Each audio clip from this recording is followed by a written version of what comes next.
Okay, so in this video, I'm going to show you how I execute my trades, how I find my daily bias, and yeah, how I decide whether if I want to take a trade or not based off fundamental, I can't speak, fundamental analysis.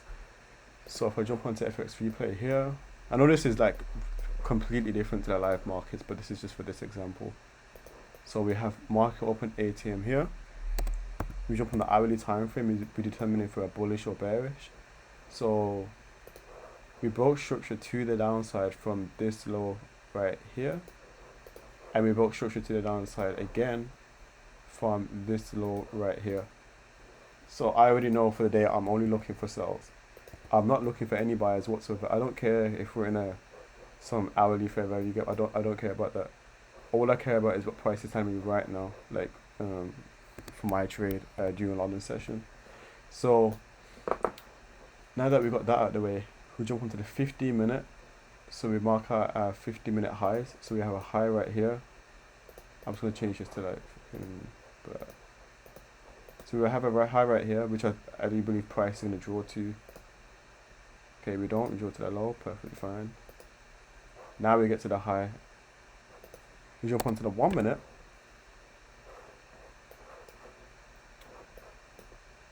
And then from here, now that we know that liquidity got swept right here and we're getting a good reaction, we're going to wait for a break of structure from this low right here. So now that we broke structure, you can enter a trade from here. So the trade will look something like this. And have you stop at the high. Or you can be patient and wait for an entry of this fair value gap, or an entry off of this fair value gap right here. So I'll just tap price again. Hit loads. Okay, now we're in the fair value gap. Bearish candle out. That's my entry. Right here. You may have seen me sometimes use like the Gambox tool. So this tool here. So you can use this in this circumstance. So we have this high, then we have this low, and we can already see that we literally just tapped premium, gave a bearish reaction out, and for this fair value gap as well. So that's even more confidence. So this is where I can enter my trade. Here. So now I'll execute my trade. I'm going to go into the 15-minute time frame. I'm going to look for places where I can take profit from. This looks a bit dodgy, so I'm going to go on the 5-minute. Again, that's a bit dodgy. So what I can do is, if price looks like this, whenever you're trying to get into a trade, you can have set that as your first take profit, set this, and then this. I don't know the risk reward on this first one though. Yeah, the first one's not that good, so I'm going to just delete that. I'm probably going to just leave that as first take profit, second take profit, and then I could have a third one. Let's just say it down there. Let's just say that's our winner. I'm going to just drag this down here. So now that we've planned out where we want to take profit, all we got to do now is just execute the trade.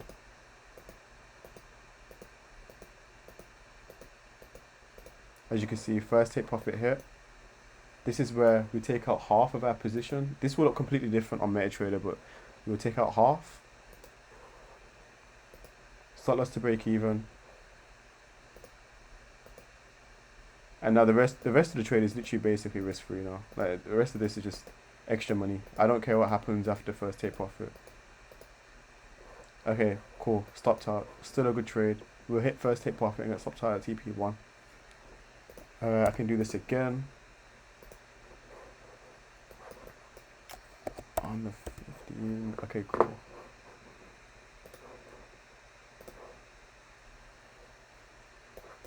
Okay, so again, I want to go on the hourly time frame, and I want to see where the recent break of structure was on the hourly time frame.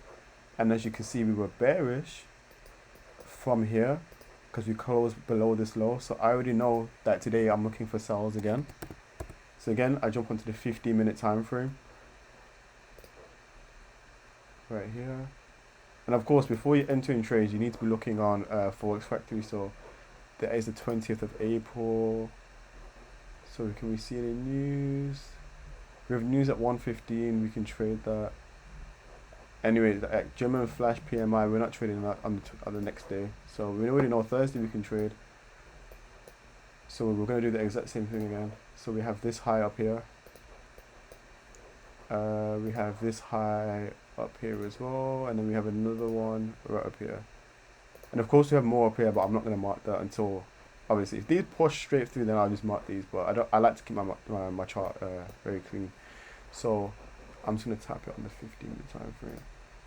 Alright, we push down. We'll keep pushing down. Yep. So none of our PRYs got tapped, so we're not gonna take this trade. Yeah, we're not gonna take that. But as you can see, our bearish daily bias already panned out. But we're not gonna do that. If your PRYs do not get hit, you're not taking the trade. Simple as that. So I can get rid of this. I don't care about this day anymore. That's when, if you see me post my daily bias in my channel, but you don't see me actually post a trade whether I lose or win, that's because none of my PRYs got hit, so I'm leaving the market alone. It's that simple. Going to the next day. Obviously, we already said we're not trading Friday because of German flash PMI, so we're gonna miss this day as well. That would be, that was the 21st. Alright, 24th of April. 24th of April, we have German IFO business climate. We can trade that.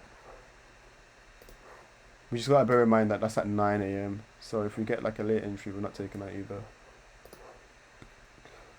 Again, so 8 AM, jump onto the hourly time frame. Our recent break of structure to the downside was literally from here. We brought structure to the downside from here. And we brought structure to the downside from here as well. Oh, also here. So we already know we're bearish for the day. So we're not looking for buyers. The only thing we're gonna do is sell. So I'm going to the 50-minute time frame, and I'm gonna mark out my liquidity. So we have a high literally right. Oh, I didn't touch it. So we have a high right here. Then we have a high up here. And then I have a high literally right up here. All I'm going to do is wait for price to just draw to those liquidity points that I've marked out. As you can see, taps it, gives the reaction. Boom, boom, boom. Alright, so we broke structure. Oh wait, oh. No, we still haven't broke structure yet. So we're still chilling. We're still chilling. Now it's broken structure from this low down here. And what we have is a fair value gap. Literally right up here. We have a fair value gap here as well. So I'm going to tap price again. Okay, we push through. Let's see what happens next. Bearish candle out. That's where I'm taking my entry. So boom, entering here. I can put my stop loss like either up here or where we took liquidity or literally above this high. For me to be safe, I'll literally put it up here, just to give myself like a decent, at least a somewhat decent RR, whilst actually choosing somewhere responsible. So I can use this previous high right here. I can't use this. I can use this high right here. Jump into the 1 minute time frame to calculate the RR. Near enough for 1-to-1 so I can take it. Candles.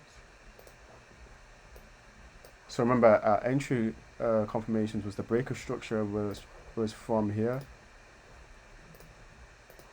and then the fair value gap, which was the blue box right here, and then we'll just let it run again. Okay, we get stopped.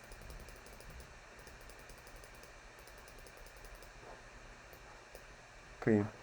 That's a loss what I'm willing to take. We can do it again. So I have an example where it went right, and then I have an example where it went wrong. Just so like you're not watching those videos where you see a guy post where like the strategy works 100% of the time, because no strategy works 100% of the time. I'm gonna just keep it real with you. You will take losses, and it's up to you to determine how you face them. If you're gonna cry about them, then this ain't for you. Anyways, jump onto the hourly time frame. Again, finding my bias. We didn't break structure to the upside, but bearish. Plus we're in a bearish fair value gap. Extra confluence. And I think we just swept this hourly, not hourly, 50-minute high. And we have another one up here, just in case price pushes all the way up. So of course, as you can see, I think we just about, we just about pushed through that high. Give a reaction, nice. Now we broke structure. Oh, I should have checked the news date after I was just telling you guys to do that. 25th. Oh, we're good anyways. It's an Italian bank holiday, but I can still trade that. Alright, so now that we broke structure, waiting for a fair value gap. There it is, it got disrespected. Still waiting now. Now we broke structure from, I don't want to move this red line. We broke structure from this. I want to just change this to pen blue. So we broke structure to the downside. Shit. Oh, did we tap that for a value gap? I don't think we did, no. So we can still wait. Okay. Now we took the fair value gap here. Gave a bearish candle out. I'm going short. Stop loss above this high. And all I'm going to do is target previous low. So I can check on a 15 where we can target. It'll probably be the same thing as last time, to be fair. I want to target this. I want to target this. And then I want to target this down here. I'm only going to use 3 take profits, because I know if you split your if you split your position too much, then your contract just gets weaker and weaker, and we don't want that. We want to maximize our profits as much as possible. So tap. Take profit 1 gets hit. We're going break even. Obviously, I didn't get the chance to close, but you guys would have been able to. So take profit 1 gets hit. Stop loss to break even. I'm not gonna do it on this. I'm not gonna take profit because I can't be bothered. But take profit 1 gets hit. Okay, now I can't be bothered. Let's take some profit. Let's get some money. Alright, so take profit 1 gets hit. Take profit 2. Actually, I forgot to close, but it doesn't matter.